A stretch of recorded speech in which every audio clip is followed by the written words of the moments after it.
Well, hi, everybody. Welcome back to another episode of Speed Tips by Bob and Chad.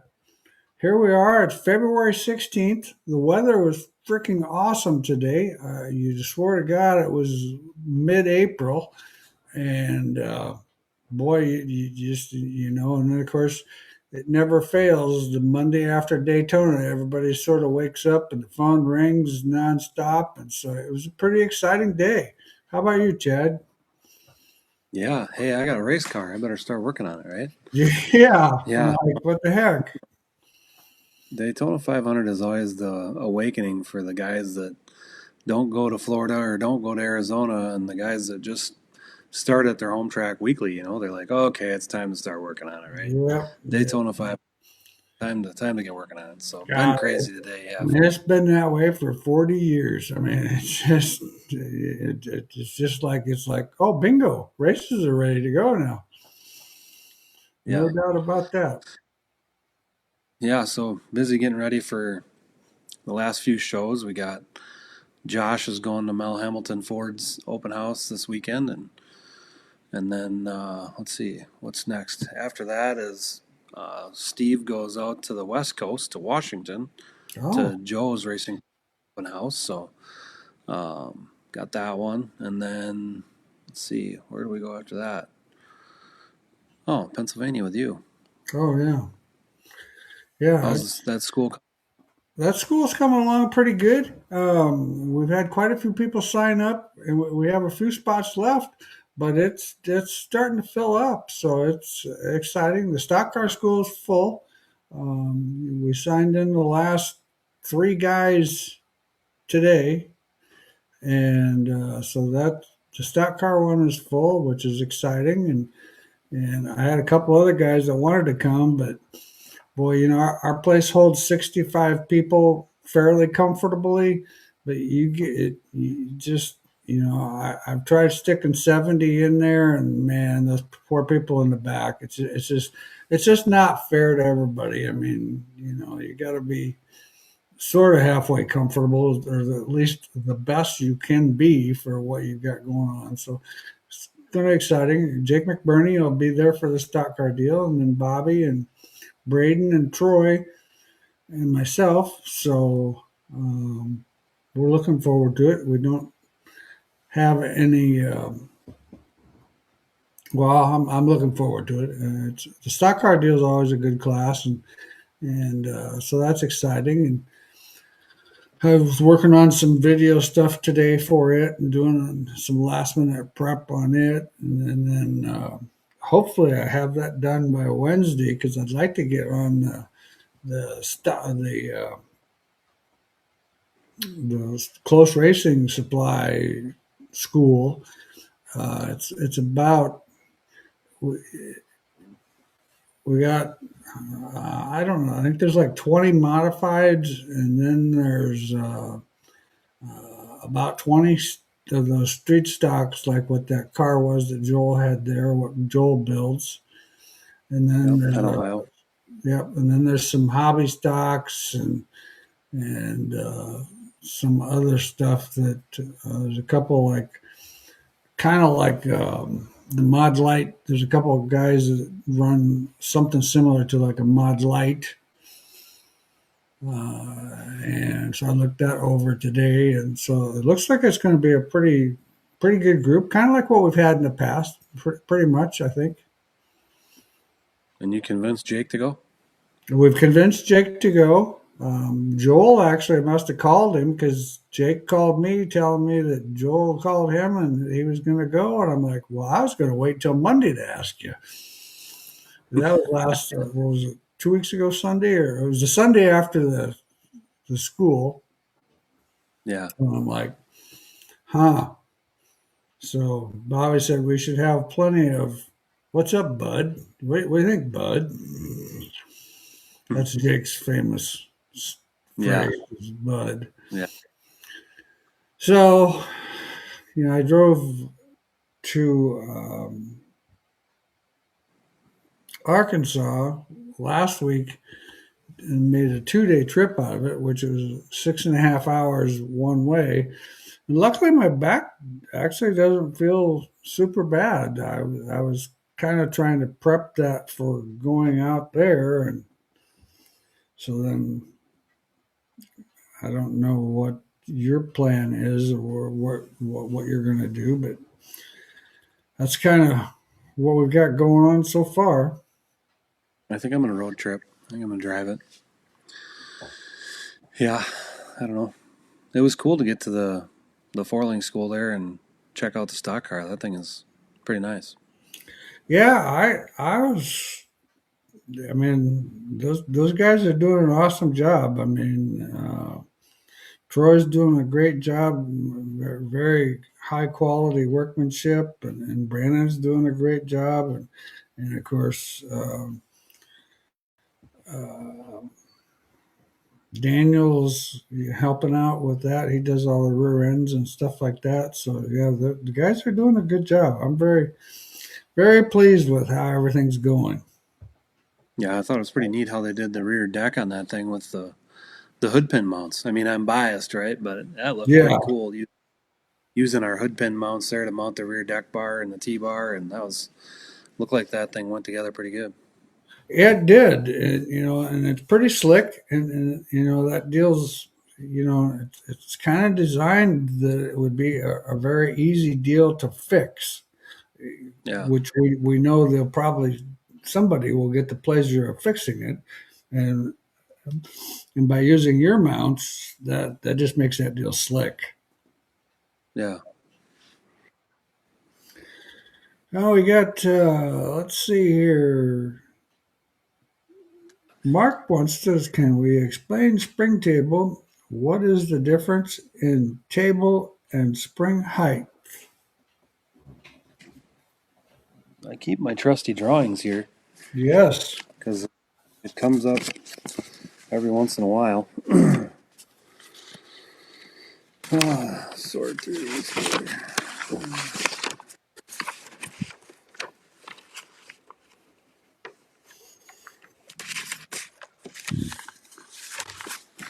So I don't know what kind of car you drive, but in the rear. So I think the easiest way to think about it is a teeter totter. So if you just picture a teeter totter, and this is the roll center of this pen, that's kind of how the spring table works. So if this side is lower than this side, it's got to roll over the top of it. So we like to have the right side lower so that when it goes in the corner, it automatically mechanically rolls on the right rear, inducing roll instead of having to go up over the top of that. So this would be He's got it modified. modified. Okay, so that would be this other. So that's going to be a coil-over rear. So the spring table is measured from the ground to where the coil-over hooks to the chassis at ride height, like scaled, ready to go. You'll take that measurement from the ground up to there. And generally, I think most cars are level. Um, but if you lower the right side, that's going to induce roll onto the right side to get you that mechanical advantage. Then you can increase the spring rate a little bit to drive the tires into the track. So, spring table is a balancing act, kind of like works hand in hand with roll centers. So the front roll center is working with the front spring table, and the rear roll center, the Panair bar, is working with the rear spring table.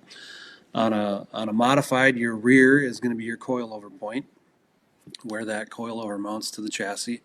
So to lower the right side, if you have a screw jack, you would just simply screw that down. If you have uh, mounts welded to it or bolted to it, we make a 2-inch drop that would bolt in most shock mounts. So there's different ways to achieve that on a coilover car to get that lower. The height of the spring on a coilover does not matter. And the front then would be the tip of the screw jack. So like on the rear of a sport mod or a stock car, then it's the member that's hooked to the chassis. So on the front it'd be the screw jack, the tip of the screw jack. So I know this is a rear illustration, but the front's the same thing. So the screw jack, the spring cup, and the spring height are all in the equation. So if it's an IMCA modified, you can't run different height springs. So then you would have to run a drop cup in the right front to get that to induce that roll on the right front. So we make a couple different length drop cups for the right front. So But spring table is, it's again a driver feel thing. We keep going back to that, but some guys don't like to have that feel of that mechanical roll. So it's just something to play with. I would measure it and then see where you're at and adjust accordingly. Yeah, it's a very important factor in my opinion. It just allows the car to naturally roll rather than having to do two motions. It can just do one, and then it loads the right rear tire uh, smoother. It's not kind of a jerky motion, so to speak. We've messed with that spring table for years, and luckily on a four link car or modified, it's a lot easier to adjust than it is on a stock car or whatever.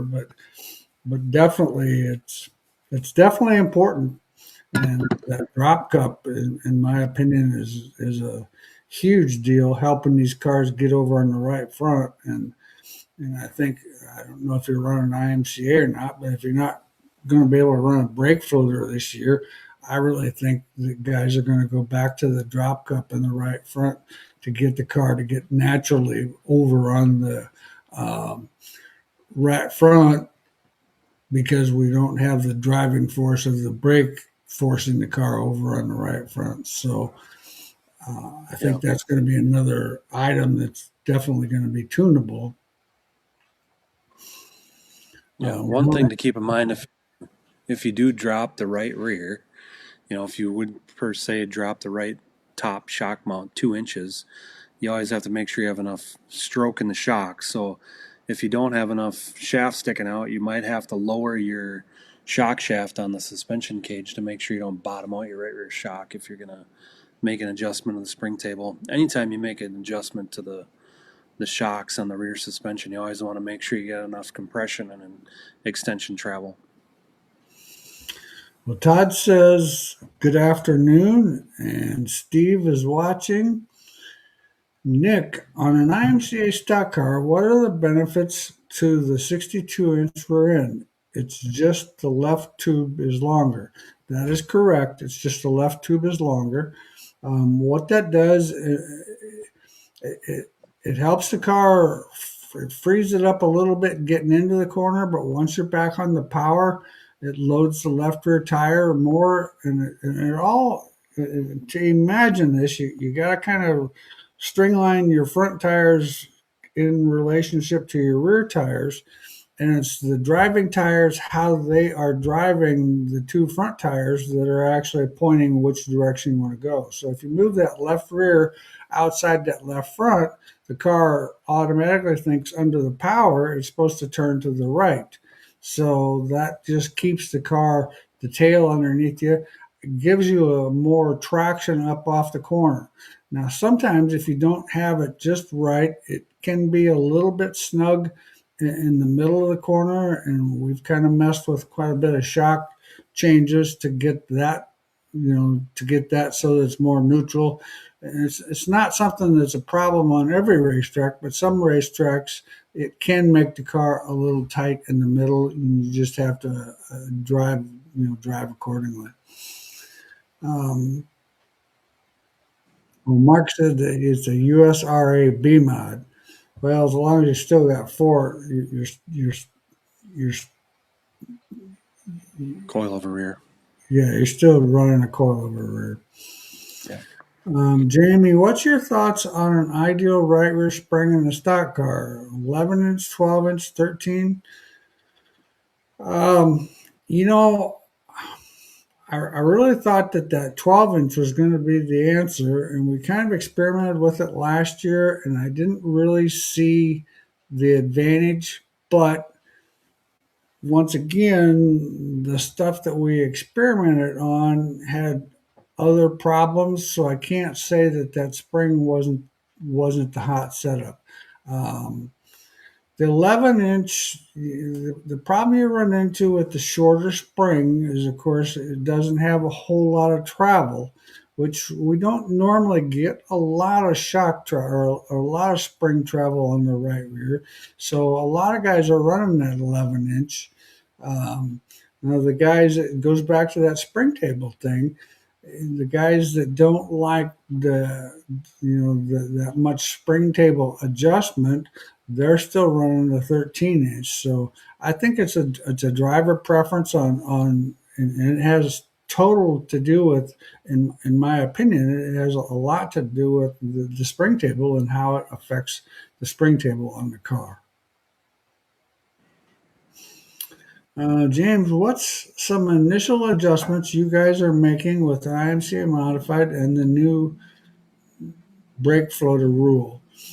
Um, we actually haven't got a lot of data to actually go out and run with it. We didn't have anybody down there in Arizona. Um, I think you're going to end up with a little bit stiffer axle dampener shock, which is pretty normal. I think the car's not going to get on the right front as much as it did, so you might end up going softer or use a drop cup on the right front.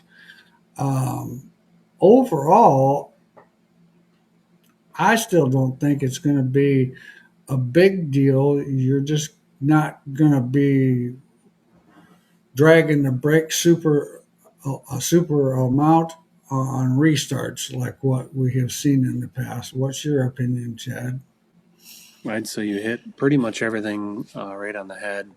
Only thing I maybe would look at possibly is the if you had a lot of anti-dive in the right front, you could probably take a little of that out or Right. do the spring. And it's going to be a balancing act between the left rear and the right front, just like it was with the brake floater. So trying to get the car into motion, possibly a little bit more top rod on the left side just to get that thing to activate. So, yeah, I think it's just going to be subtle little changes. I don't think it's going to be as drastic. And from what I'm hearing, it's not as drastic as everybody thought. But Yeah, that's there's a kind of few. what I felt that it wasn't going to be. I mean, because a lot of guys didn't run a brake floater. I mean, it wasn't like everybody run a brake floater, but it's driver preference. I don't see it's going to be a big deal, to be honest with you. It's just going to take a little bit of tuning. Jason, looking forward to seeing you next Friday for the stock car school, Bob. I appreciate that. I got a question. Installing my Weir's adjustable shock mount on my left front, where should you weld it in? I'm thinking putting it on the shortest possible position with an inch of shock travel left to extend it at ride height. Um, Yeah, that would be okay. I mean, that would be fine. I think that's not such a bad idea. We usually run between an inch and a half and an inch and a quarter of drop on that left front. That seems to be, the 1 inch might be a little bit much, and a quarter of an inch adjustment on that can be that can be almost daylight and dark. I mean, it's a definite noticeable adjustment that the driver will notice.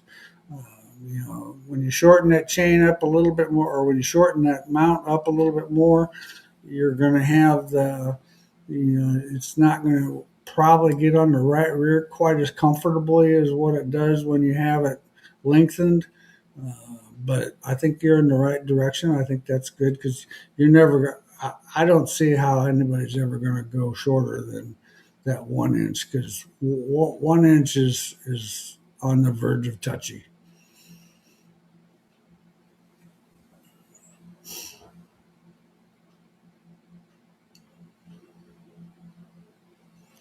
Yeah, going to drive that deal to Pennsylvania this year. I'm not sure. I still haven't completely made up my mind what I think of that 14-hour trip, but it is what it is. Like we talked about it, the trip out there won't be so bad. It'll be the trip home that'll be the one that's probably. But we're gonna do a little bit more work. We've updated the simulators, and we're gonna strap them down a little better and do some pre-maintenance on them before they go out there, so they aren't all falling apart by the time they get out there. We're gonna bring the trailer in next Monday and put bolts with fender washers on the floor so they don't pull the last year they pulled a couple of the ratchet or the tie straps out of the floor.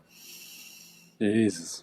That when I went and got the shock trailer out there in PA, I mean the roads out there. Once you get past Iowa, the roads are just not ultra fantastic.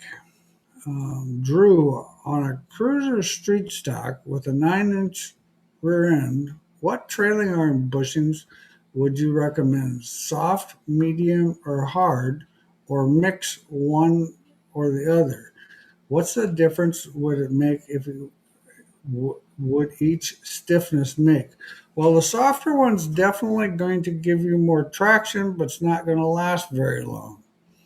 The stiffer one will probably last forever, but it's probably not going to be ideal traction on a super, super slick racetrack. Um, Honestly, I'd probably lean towards the medium bushings myself, and you're still going to have to replace them. I mean, it's just one of those situations where unless you run a lot of heavy rough racetracks, if you run a lot of heavy rough racetracks, you're probably going to be better off with the hard. But the slick racetrack's going to like that softer bushing. Uh, if it's smooth and slick, and that soft one, you could get by with it, but I 2 nights probably is going to be pushing it. They're not very. They got tons of traction, but they're not very long lived.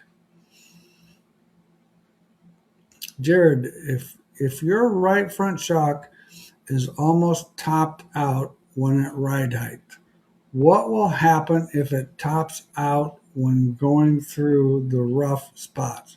Well, when it tops out, if that's the case, it's going to try to lift that tire and it's going to skate that right front tire.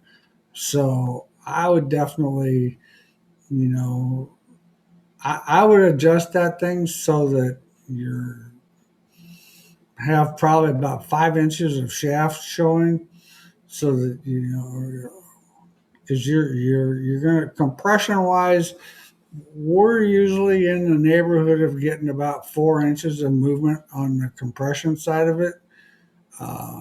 You'd be better off, in my opinion, to bottom the shock out than you would to top it out. Neither one of them would be ideal, but as far as handling wise, when you bottom that shock out, it's basically creating a bump stop. But anytime something goes solid, that's not the answer. Justin, what changes could you expect in a USRA stock car going from a 16-inch left rear spring to a 20-inch left rear spring? Justin, in my opinion, I'd save my money on that 20-inch spring and stick with your 16-inch spring. The 20-inch spring has so much spring that they bow a lot. And the idea behind it is you can run softer and compress it more. But the softer you make it, the more you compress it, the more it's going to bow, and then the spring's not going to have very good life, and it's going to create, in my opinion, every time I ever run the 20-inch spring, I felt there was inconsistencies back there, and it had to do with the bow. What's your thoughts? Yeah, for sure. I would agree 100%. When you have your screwjack style cars where the spring cups aren't connected like you do on a coilover or a slider, obviously them springs are moving around a lot and you just cannot control that spring bow on them. And when you're running a soft, tall spring that's wound up, it's harder on it than you think. Brad says, hello from Chicago. First time racer in an IMCA modified division for 2026. What's the best way for squaring the car? Where do you pull off my measurements to square the car up? Um, first I would contact your chassis builder and make sure do it how they tell you to do it. If for some reason you can't get information there, most of the time, now not always, but most of the time, the engine is in the chassis square to the chassis itself.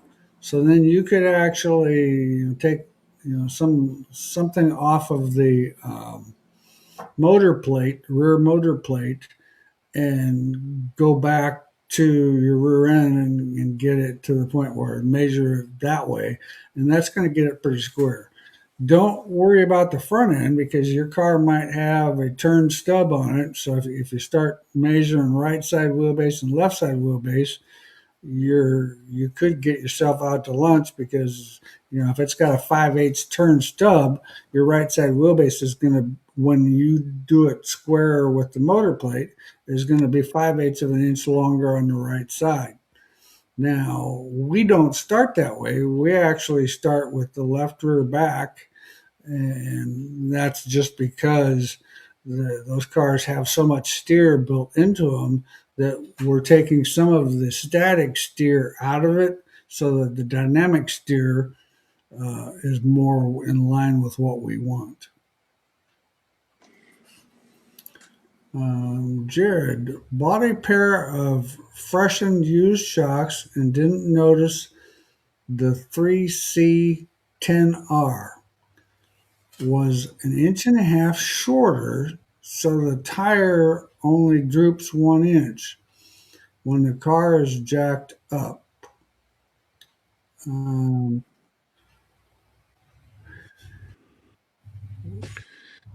if that is that the right rear? No, you wouldn't have. No, that has to be a right front. Um,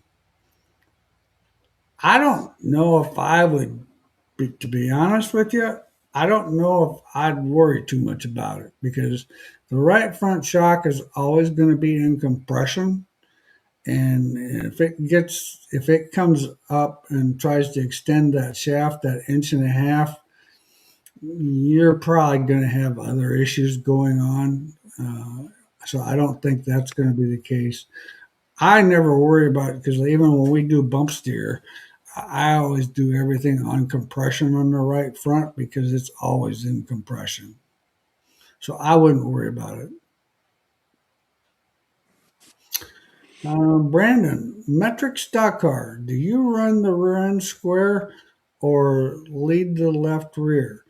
I always like to start out square, but it seems like we end up leading the left rear a little bit. So the left rear is just back a little. And the thing that I like about that is it allows me to run a little bit more angle in my right trailing arm so that the car rotates the center of the corner a little better. And so we put the lead in there to kind of compensate for getting off the corner. And sometimes it depends on the racetrack. Sometimes it works and sometimes it doesn't. But most generally we're probably a quarter to 3/8 of an inch lead on the left rear. But depends on the racetrack. Some racetracks don't like that. If you're on some place that's really hammered down and sticky and whatever, you won't probably want to run it that way. Uh, okay, Chet, IMCA modified. What would be the best place to start with index in the bird cages for both sides? That's a great, Well, I would, Chad. yeah, I would double check with your chassis builder. I don't know what you have for a chassis, but sometimes they are running a different package. So if they give you bar links to set the index, it's going to be different than what we recommend. But a general point that I like to start at was like 1 to 3 degrees into the spring in the right rear and 3 to 5 into the spring on the left rear.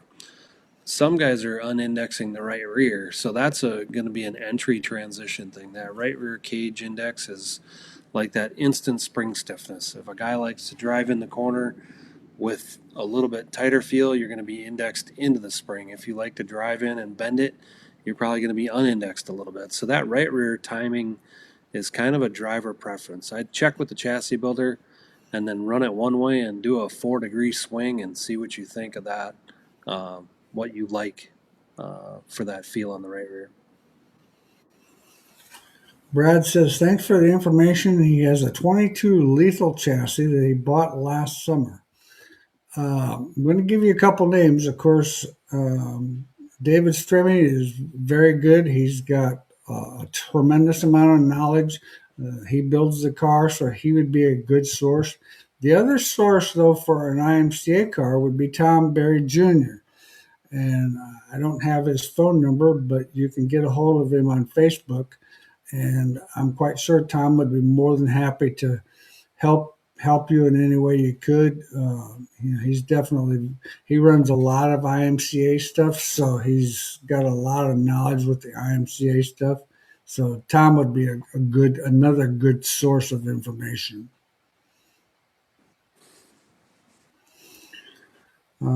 Justin, can you talk about the difference in stock car when you go to the softer left rear spring with the same extended load? Whoa. Donnie just wrote a book. I was just going to say, whoa. I don't know if I can read all that, but I'm going to give it my best. But anyway, back to the spring. Um, the thing that you're going to find is it's going to hike up a little bit better on the left rear. So it gets what it does, it gets the trailing arm angle in the car quicker. So, in my opinion, it gives it more traction. You're going to you're going to actually want to probably load it a little bit more than you would with the stiffer spring, just because of that fact that, that softer spring's got to carry more load. Uh, and that would definitely be, in my opinion. Um, okay, let me go back up. Bob, on my sportsman car weighing around 2850 and a 602 crate, 3-speed transmission, 9-inch Ford, the rules now allow us to move the engine back 4 inches from the lead spark plug, even with the ball joint. Old rule, lead spark plug had to be even. With the new rule, I have to put 100 pounds ahead of the engine. Do you see an advantage of moving the high weight back?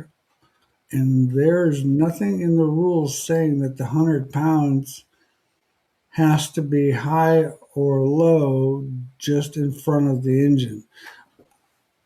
Before we go further, what I would probably highly recommend is I would like make two 50-pounders, and I would probably bolt them right to the engine plate. One on the right side, one on the left side. You're going to want that weight technically about camshaft high, so that it kind of, if you go too low, it's not going to want to get on the right front. If you go too high, it's going to get on the right front too much, and that's going to lay there and be lazy. If you can add that weight, and do 50 pounds on each side, because it shouldn't, you're meeting the rule, you've got 100 pounds. So I would think that would be fine.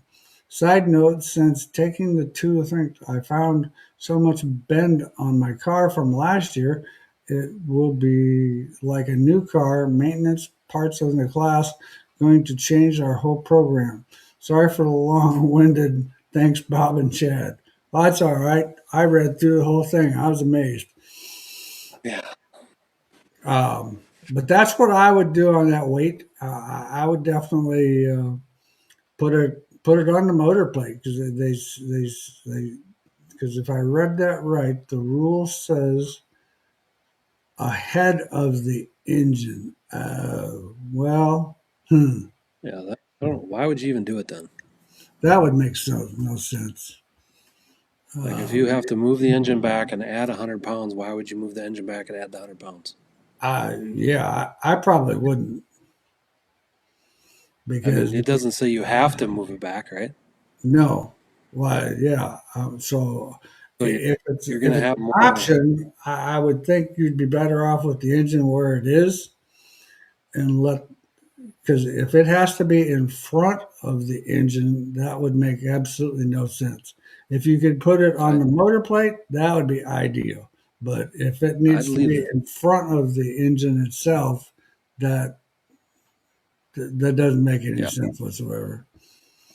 I'd put the 100 pounds someplace else. Yeah, that's definitely what I would do. No doubt. Okay, so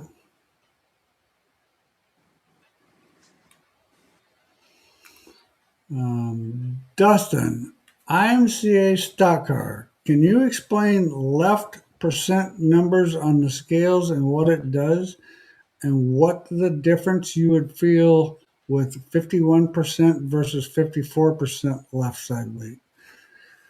Um, the stock car has a tendency to be a little light on the right rear. So a lot of times we don't run as much left side percentage. That 51% is going to get more side bite and not have as much forward bite.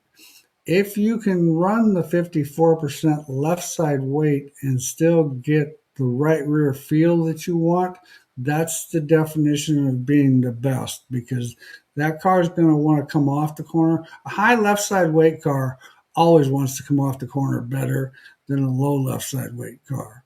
But if it screws you up in phase two, then it's not such a good deal. So the high left side weight car is going to be a little freer getting into the corner. And if you can adjust the car accordingly, you'd be better off, in my opinion, with the 54%. Brad, one more question.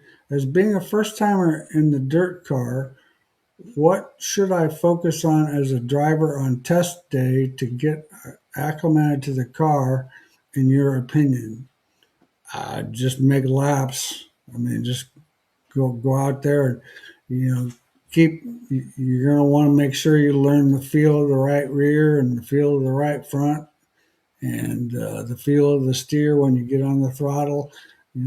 How that affects the car, but just go out there and make some easy laps and just keep making laps. That's going to be the best thing for you to kind of feel that. Make sure you take videotapes so you can actually watch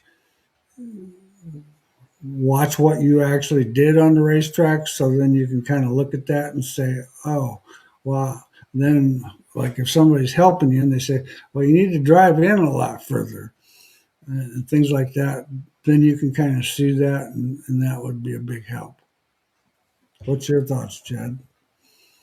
Yeah, for sure. I mean, anytime in my career, I take it also as like your first time to a racetrack. When you go to a racetrack for the first time, whether you're a rookie, complete rookie, or if you're not a rookie, but you're going to a track you've never been to, I would figure out who the fast guy is and latch on to him in the hot lap session and try and trail him and learn where he breaks, when he's lifting, his arc into the corner. That'll speed the process up tremendously. And like Bob said, videotape. I mean, have a buddy with you and just film it and study it. The more you can study what you're doing, because a lot of the times it's super hard, and we'll not to get off on a subject, but what we talk about a lot is like if you start to get into a bad habit of crutching the car, and you come in and you're talking to your crew chief and you're getting into an argument because you're like, I'm driving it in, and he's like, no, you're not driving it in, or you're arcing it in and you're not arcing it in. So videotaping so that you and your crew can go over it and they can point it out, like, look at this is what's going on, is going to really speed up your learning process, I would say. To have that video footage and study it and study the other drivers and put a lasso around that fast guy and follow him. Um, the next one, I got to actually back up just a little bit. Drew, if I want to lead the left rear of my Cruiser Street Stock, what bar should I make the adjustment? The left lower bar. Corey, I have a set of your shocks that will be getting sent in soon for refreshing. But my question is, on a rough, choppy racetrack, the car seems to teeter-totter on the right front and left rear. That upsets the car. Should I consider another shock for that track condition? Was Soda B mod? Um, yeah, and what I would probably do is, Corey, when you send your shocks in, before you actually send them in, call and either talk to Braden or talk to Bobby, either one, and kind of tell them what's going on, and they might just be able to take what you have and adjust accordingly. More than likely, I'm not trying to sell you another shock, but that's probably going to be the better choice of the bunch, just because your racetrack's not always going to be rough and choppy. I mean, at the beginning of the year, definitely, probably, but you're not going to have that condition all the time, and you don't want to sacrifice when the racetrack gets slick to change something to a rough and choppy racetrack. Dylan, I have a stock car and wonder how to get more side bite, changing spring rates, moving weight around, more or less load on the springs. The biggest thing to do is the stock car seems to like that moving weight around a little bit. Move the weight a little bit towards the right rear, uh, and make sure when we understand, get more side bite. Does that mean the whole car drifts up the racetrack, or just the back needs more side bite? Because if the whole car drifts up the racetrack, then you just need to cut your left side percentage down so that it sticks right rear and right front both. If it's kind of tailing out or feels a little taily loose getting into the corner, then you need to focus on the side bite on the right rear. And moving weight on that right rear definitely is one thing that we do tune with quite a bit. Less load on the springs. I don't. Those things seem to be better off just moving the weight. Yeah, anytime you adjust load, you're going to adjust your ride height. You're changing your bar angles. You're changing too many things when I'm just going to add load to a spring, whether it's a right rear, right front, left front. You're manipulating your ride height, your bar angles, your roll center. You're changing too many things at once. Yeah, and then the problem is when you change that many things, you're not really sure what did or didn't work. If you were to say, "Oh my gosh, it was lights out, super good," well, then you got to remember to change all that stuff because you don't know which one of them actually helped. Yeah. And you know, I'm not a huge fan of throwing the sink at things, but I've seen it done, and it's been success. I mean, some guys make it work, but yeah. Troy says Brad just needs to spin out so you know your limits of the car. You'll be nervous lifting off on the first, but if you don't test your limits, uh, don't know what you have and what your car can do. I don't know if I would actually do that the first lap. I mean, I'd work myself into that a little bit. Yeah. Right. And I would try to do that when you have the track by yourself, not Yeah, with definitely. a guy behind you going to destroy your car and his car on the practice night. So Yeah, that's for the sure. thought definitely crossed my mind. Well, I kind of thought that too, but then I thought, yeah, I probably better not say that. Kind of bad advice, but we can talk about it now that somebody else said it, right? Yeah, I mean, you'll get to the point where you'll learn. But the biggest thing is just get as much speed as you feel comfortable with, so that you can make a couple small changes, so you can learn. oh, that change, this felt like this and this felt like that. So that way, well, I can go faster now. And because this is sticking the right rear better than it did before, like a Panhard bar adjustment or something to that fact.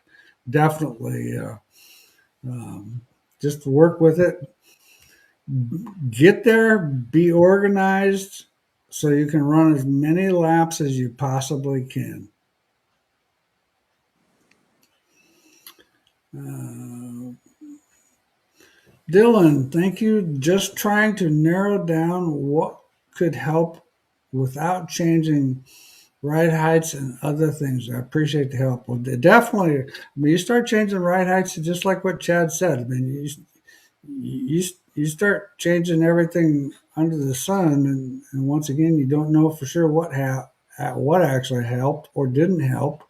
And we're moving a chunk of weight. A 25 chunk of weight is going to be a noticeable difference. And I've talked about it. I talk about it in the class. In the modifieds we have a 15-pound weight, but that's a 2,500-pound car. Where the stock cars are a little heavier, so you can use a 25-pound chunk. We have weight clamps on the left front corner and the right rear corner and on the right front corner. So we can actually take a floater weight, and depending on if we need more side bite, we move it to the right rear. If it's a real slick racetrack and I'm starting on the pole or the front row, I want to make sure my front end sticks. I might move that weight towards the front of the car. Now, with it being 25 pounds, I'm talking like beside the engine, not up by the right front shock. If you were going to go 15 pounds, you could go up there and that would be fine. And actually, even a 15-pounder would be something to consider. But I always have that revolving weight that I move wherever I want the car to do what it's supposed to do or what I want it to do. Jamie, what is optimum rear percentage on a stock car? I just scaled a new car and got 56% with a fuel load with a feature ending fuel load and wondering if that's too much. No, hate to tell you, but I know some cars that have consistently won some races, and that's probably really close to what they're um, at the end of the race. They start out maybe a little heavy, a little sluggish, but the car kind of comes to you with the fuel load being down.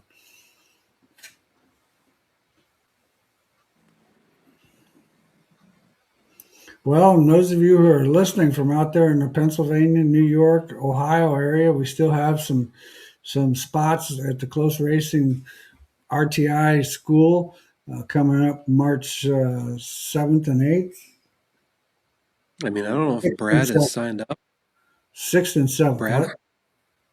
Brad from Chicago. I mean, that you want to speed That your would learning actually process. be something, yeah, Yeah. Brad, that would definitely be something to strongly consider because sitting through 2 days of class, you would learn an awful lot about your race car. And that's the thing that I can't stress enough is learn about the race car, learn what different things do and why they do what they do. And then that would definitely be, and that's, heck, you'd be halfway there compared to us. So that wouldn't be too bad. But I strongly consider that. But anyway, I know there's still not a lot of spots left, but I think there's a few seats still available for that deal, and that's going to be 2 weeks from this weekend. So uh, March 6th and 7th, and then we come back and then start racing. Beatrice is the next weekend, and depending on what the weather does, um, I've seen that deal rain out, snow out. All kinds of stuff happen in March. So Not to hope for bad weather, but A rain out, so everybody has to come to Rochester to the Midwest Motorsports Expo Yes, would be good. yes, definitely, definitely. A lot of vendors this year, and it looks like a great show. And um, we're going to be there, and a lot of other vendors are going to be there. Yeah, I think we're at 55-ish, I think. We signed up 5-star stock car bodies today, so that's pretty exciting that 5-star is going to be there. So, yeah, we're excited. We got a bunch on the line yet, and we're going to have her full. I think we'll be out in the hallway. So we're excited. Again, we're doing a racetrack thing. I don't know if I talked about it the last show, but we're doing a racetrack challenge. So convince your local racetrack to get a booth, and the racetrack that has the most fans, drivers, and crew in attendance will get a purse. Basically, us manufacturers are putting money into a pot, and that is already up to $2,850. So whatever racetrack wins gets that money to put into the purse for the race car drivers on the first night. So it's a way for us manufacturers to give back, and we were trying to do it to get some buzz, to get people there. And obviously we got big manufacturers. I mean, signing up 5-star stock car bodies today was huge. They're a massive company, and for them to send people over and do a booth, and I mean, us manufacturers spend a lot of money putting these shows on, and we need racers there. If the Yeah. racers don't come, I'm going to come because I'm addicted, right? I'm going to do it no matter what because it's my heart. But if the people ain't coming, then we're going to really rethink about, okay, well, is it they don't want to show? If the racers don't show up, then we're going to assume that you don't want a trade show, and we don't want that to happen. We want this to grow, and we got big brands behind us, and we need all the racers to get out to Rochester. Justin says, need to bring the seminar west. We've thought about that. Um, Odds are, I don't know if it's going to happen just because I'm actually probably going to cut some of my traveling down a little bit and don't really know. Not, I never say never because you never know what can happen, but definitely a good idea though. Last question was Murdy in your stock car class. Damon was actually one of the presenters or one of the guest speakers a few years back in our stock car class. Uh, Dallin has not been to our class. He goes to another race car school that they help teach, and they do a good job. And those guys have a ton of knowledge, and trust me, I mean, lots of knowledge there and talent. Okay, Midwest Modified 3 link. Have Weir's lower control arms on the front AMOD style. Thinking about changing the right front to a new B-mod style to limit travel there. I have I've, I, I've had a few problems with bottoming out with the right front and discovering the spring table was about 3 to 4 inches lower on the right front. Changing the drop cup on the right front to flush next year to fix that. Thoughts on the lower? Well, I guess I'm confused on which Midwest mod. If it's a USRA modified or Wasota modified. So Midwest is usually the Wasota. they can't run fabricated lowers though, can they? I don't think so. Yeah. The So only one that can do that is USRA. To my correct. knowledge. Yeah. I don't think our B mod lower is legal.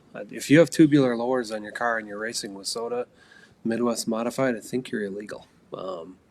Might want to check that. But for the USRA B mod, it is a special control arm, has the USRA style rules. Okay, I mean if it's USRA style rules, that A mod style lower control arm is illegal because it has more travel. So what USRA wanted us to do with that lower control arm is make it so it didn't have more travel than a stock lower, and that's what we did. So if your car bottoms out at one point it should bottom out on the same point with the fabricated one. If you're running that AMOD style lower control arm with the round tube gussets, you will be disqualified for sure. Jack said, note to Brad, I took Bob's class the year before I started. It is a good class, but a bit information overload. Now, fast forward to my 2 years in, I'm using Bob's book as my guideline, and it does wonders to increase my lap times and driving ability. Worth the trip to Iowa. Definitely would agree with that. I appreciate that, Jack. Thanks for the compliment.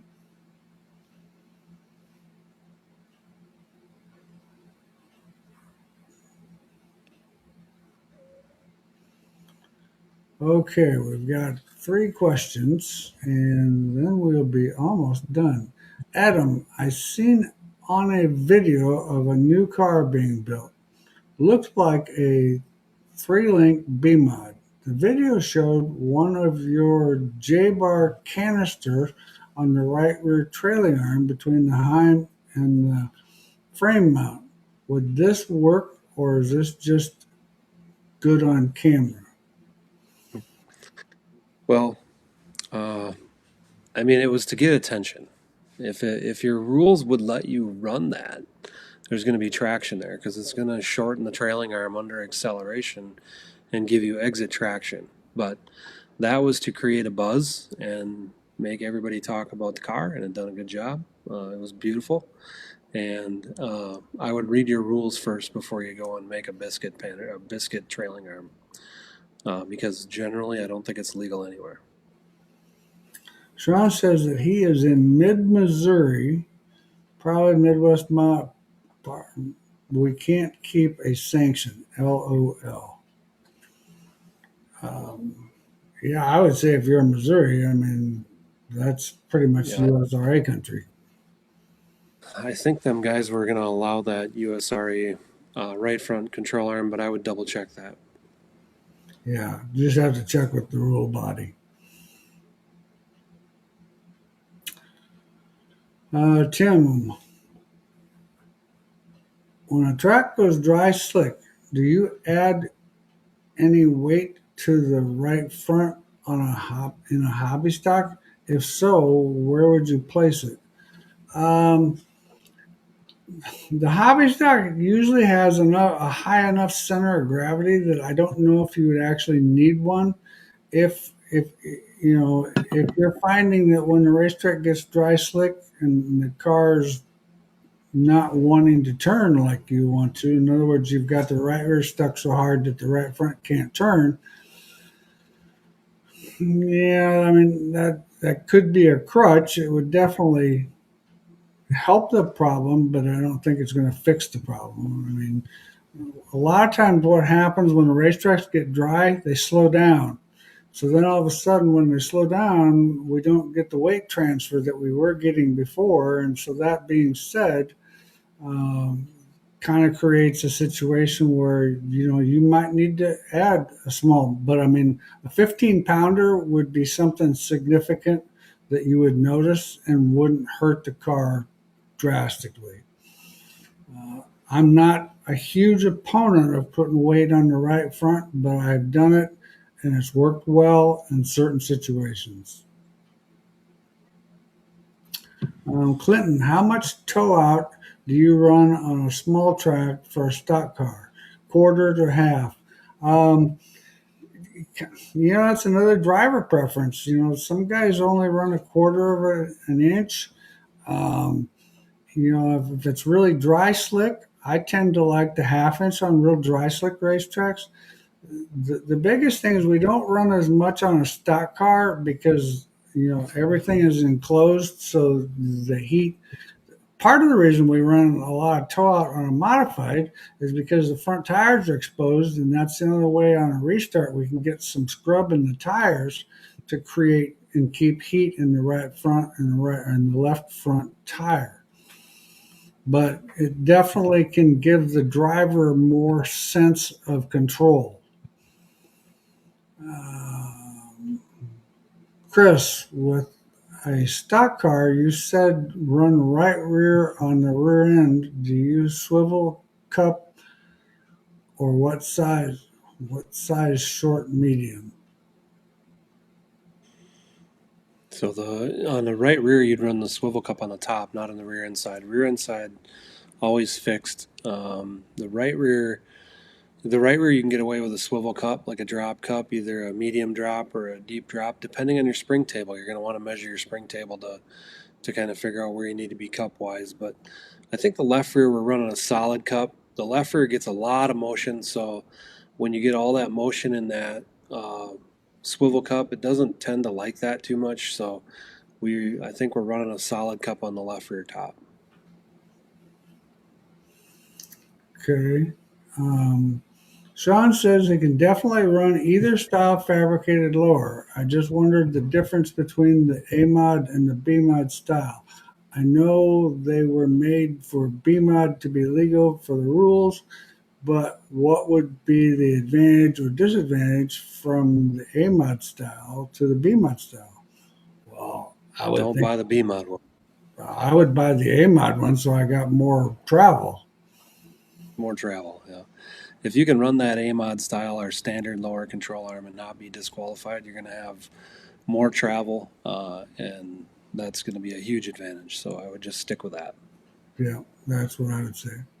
Well, our next show is going to be March 2nd, and we'll have the stock car school under our realm and getting ready to go to Pennsylvania for the CRS school out there. So looking forward to that. And a lot of great questions tonight. You guys were awesome. I sure appreciate all the input. And once again, thank you guys. And thanks, Chad. And we'll see you March 2nd. Thanks, everybody.